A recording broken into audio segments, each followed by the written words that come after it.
नमस्कार. प्रेमाची गोष्ट या मालिकेच्या आजच्या भागात सागर मुक्ताला म्हणतो, "हे काय आहे?" मुक्ता म्हणते, "हा न्याय आहे.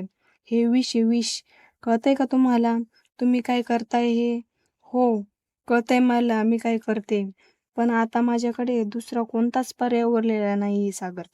चिखल जर साफ करायचा असेल ना, तर कधीतरी त्या चिखलात उतरावं लागतं. आणि आज मी माझं घर साफ करायचं ठरवलंय. मी तिला खिरीत हे घालून देणार आहे. हे प्यायल्यावर तिला थोडं मळमळेल, मग ती घाबरेल, मग तिचा जीवाची भीक मागेल आणि तडफडून तडफडून मरून जाईल." हे सर्व सावनी दरवाजातून चोरून ऐकत असते. मुक्ता म्हणते, "बट ह सावनी बिन सावनी, ती खरं काय आहे मान्यच नाहीच करणार. त्यामुळे तिचा वाचायचा चान्सच नाही आहे सागर." हे ऐकून सावनी फार घाबरते. म्हणते, "हिचं काय डोकं बिकं फिरलंय का? ही ही खरंच असं काही करू शकते?" मुक्ता, खरंच खिरीत विष घालणारी म्हणजे ही आज मला मारणार." इंदिरा म्हणते, "कोमल, खिचडी करू? खाशील जराशी?" मुक्ता म्हणते, "मी करू? तुला आवडते तशी अगदी मौसूद करते." इंदिरा म्हणते, "हो, कर बाई कर. तिच्यासाठी खिचडी कर. आपली कोमल नशीब त्याच्या कचाट्यात सापडले नाही. आता तिचे भोग भोगती माझ्या नजरेसमोर. त्या दरिद्र्याकडे असती तर काय हाल केले असते माझ्या कोमलचे." मुक्त म्हणते, "मम्मी, ऐका ना, आपण नको बोलू या विषयावर. इनफॅक्ट आपण सगळ्यांनी मिळून सेलिब्रेट केलं पाहिजे. अरे, आपली कोमल सीए झाली. ही केवढी मोठी गोष्ट आहे. आपल्या सगळ्यांसाठी अभिमानाची गोष्ट आहे ही. Komal, we are so proud of you." Sanu विचार करते, आत्ताच तर रूममध्ये चिडून जोरजोरात ओरडत होती आणि बाहेर येऊन ही काय गोड गोड वागते. ही बरी आहे ना मुक्ता? मुक्ता म्हणते, "कोमल सीए झाली ना, ह्या आनंदात आज मी सगळ्यांसाठी खीर केली. मस्त खीर खाणार आहात ना सगळे?" सर्व खुश होतात. लकी म्हणतो, "खीर, वाह वाह, क्या बात आहे वहिनी, एक नंबरच." स्वाती म्हणते, "हा, आणि जुही खाऊ शकते खीर." मुक्ता म्हणते, "चला, म्हणजे कोमलच्या आनंदात जेवढे आज आनंदी तेच सगळे खीर खाते." स्वाती म्हणते, "कोमल, तू पण खाशील ना खीर?" मुक्ता म्हणते, "मी लगेच घेऊन येते." "अरे सावनी, तुम्ही पण खाल ना खीर?" सावनी डोकं हलवत करते. मुक्ता म्हणते, "अर्थातच खाल्लंच ना. तुम्हालाही आनंद झालाय ना." सावनीच्या मनात ही ती विषारी खीर जिच्याबद्दल मुक्ता बोंबाबोंब करत होती, आणि ही मी खायची? मुक्ता किचनमध्ये जाते. इकडे सावनी मुक्तावर लक्ष ठेवून असते. ही खिरीत विष टाकते का काय? मुक्ता म्हणते, "लकी, घेऊन जातोस का?" "हा, आलोच आलोच मी." सावनी पाहते की मुक्ता खिरीत काहीतरी टाकते. उजवीकडच्या वाटीत टाकते. उजवीकडच्या. मुक्ता म्हणते, "घ्या ना." सावनी म्हणते, "अगं, तू घे ना, दमली असशील." त्यात सागर म्हणतो, "मुक्ता, काय तू घे सुरू आहे तुमचं. अहो, आमच्या सेकंड राऊंड सुरू आहे. चला, आणा इकडे. तुम्ही चला इकडे. चला, खीर मस्त. चला बरं, खीर मस्त झाली आहे बरं का." सावनी विचार करते, सागरने चुकून विष टाकलेली वाटी मुक्ताला दिली म्हणजे मी वाचले. तुझा डाव तुझ्यावरच उलटला तुझा सागरने. मुक्ता म्हणते, "आता तुझी तमाशा सुरू. आता तुला खरं बोलावंच लागेल सावनी." सागर म्हणतो, "मुक्ता या." इंदिरा म्हणते, "बघ मुक्ता, कोमल पण खाते हं खीर. मस्त झाली ग." सावनी, "आता मी खीर खाते आणि तू खा विष." असं सावनी म्हणते. सर्वजण खिरीचा आनंद घेत असतात. तेवढ्यात मुक्ताला खीर खाताना पाहून सावनीचा घसा खवखवायचे नाटक करते. गळ्याला हात लावून म्हणते, "मला कसं तरी होतंय आणि मुक्ताला काहीच होत नाहीये. याचा अर्थ मी चुकीची वाटी उचलली. ओ गॉड, मी मी ती वाटी उचलली ज्यात मुक्ताने विषाची पुडी घातली होती. म्हणजे म्हणजे आता मी मरणार." मी मरणार असं बोलून घशाला हात लावून जोरजोरात खोकायला लागते आणि म्हणते, कसं तरी होतंय मला, गरगरतंय, कसं तरी होतंय मला, श्वास घ्यायला त्रास होतोय, मला श्वास घेता येत नाही, असं नाटक करत असते. सगळे विचारतात, काय झालं? ती म्हणते, या मुक्ताने मला खिरीच्या वाटीतनं विष टाकलंय. मला मरायचं नाहीये. सर्वजण घाबरतात. त्यात मुक्ता म्हणते, नाही ग, तुम्ही एवढे गुन्हे केलेत, त्याला एवढी तर शिक्षा मिळायलाच हवी ना.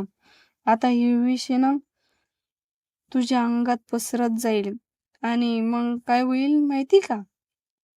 म्हणजे डॉक्टर आहे ना मी, त्यामुळे मला माहिती आहे ना. तुझे सगळे एक एक बॉडी पार्टने ना असे सुन्न पडत जातील. सुरुवात झाली का? मग त्यानंतर हळू हळू करून तुझा श्वास कमी होत जाईल. स्वाती म्हणते, अरे बापरे.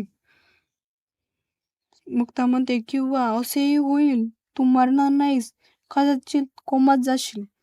आणि कोमामध्ये गेली तर काय उपयोग ना, पडून राहतील. सावनी म्हणते, सागरला म्हणते, सागर प्लीज डॉक्टरांना बोलव ना, मला मरायचं नाहीये. मुक्ता म्हणते, बाकी कुणीच मदत करू शकणार नाहीये तुला. सागर तेवढ्यात मुक्तांना इंजेक्शन काढून देतो. मुक्ता म्हणते, हा हा आहे त्या विषयाचा उतारा, अँटिटोड माझ्याकडे. तू जर हे 5 मिनिटात घेतलं तरच वाचशील. सावनी म्हणते, मग दे मला. मुक्ता म्हणते, चल चल, नाही देणार मी तुला.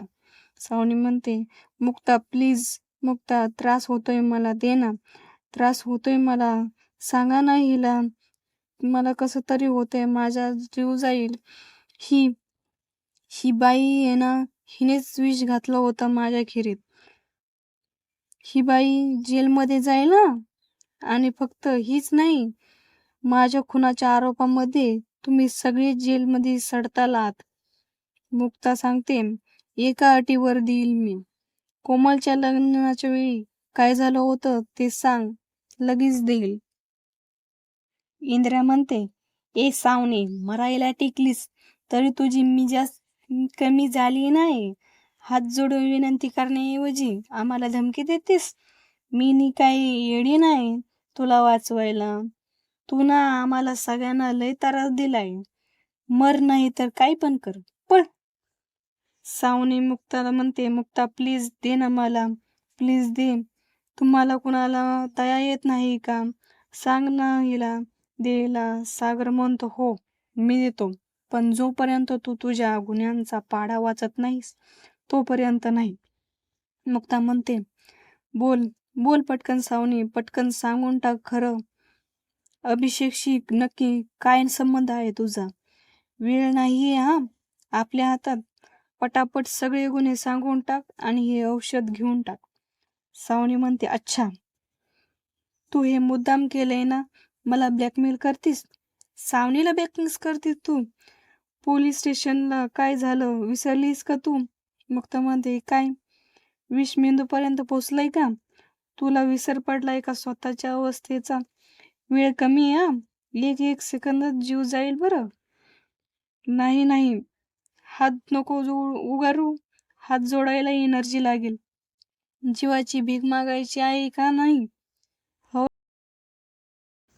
सावनी म्हणते, मुक्ता तुला द्यावंच लागेल आणि तू डॉक्टर आहे ना, तुला पेशंटला वाचवावंच लागेल. मुक्ता म्हणते, पण तू तर माझी पेशंट नाहीस, मी तुला वाचवू नाही शकणार. सागर म्हणतो, आठवतंय का कचऱ्याच्या डब्याजवळून तुला इथे घेऊन आल्यात होत्या त्या? पण शेवटी कचरा तो कचराच, तो घराच्या बाहेरच असला पाहिजे. तुला सुद्धा घराच्या बाहेरच फेकायला हवं. काय झालं? आज जशी तुझी अवस्था आहे तशीच त्यांची अवस्था केली होती तू. त्यांची त्या दिवशी पाण्याच्या टाकीत तडफडत होत्या त्या. आज तू एक एक श्वासासाठी झगडतेस ना, तसा त्रास त्यांना भोगावा लागला. 10 सेकंद आहे तुझ्याकडे. गुन्हा कबूल कर, नाही तर मर. मुक्ता म्हणते, हे इंजेक्शन वेळेत घेतलंस तरच जीव वाचेल ना. पण वेळ जाण्याआधी सगळे गुन्हे कबूल कर, नाहीतर. सावनी म्हणते, मला मरायचं नाही. सगळं मी केलंय, मी मान्य करते. सगळे गुन्हे मीच केलेत. तुला मारण्याचा, कोमलच्या लग्नाचा, सगळ्यांना बर्बाद करायचा प्लॅन माझाच होता. मी मान्य करते. प्लीज मला वाचवा. या कोमलशी अभिषेकला लग्न करायला मीच सांगितलं होतं. पैसे दिले होते मी त्याला हिच्याशी लग्न करायला, हिला त्रास द्यायला. हिला एवढा त्रास दे ही परत घरी येईल. मला तुमच्या सगळ्यांची बर्बादी बघायची होती आणि म्हणूनच मी हे केलं.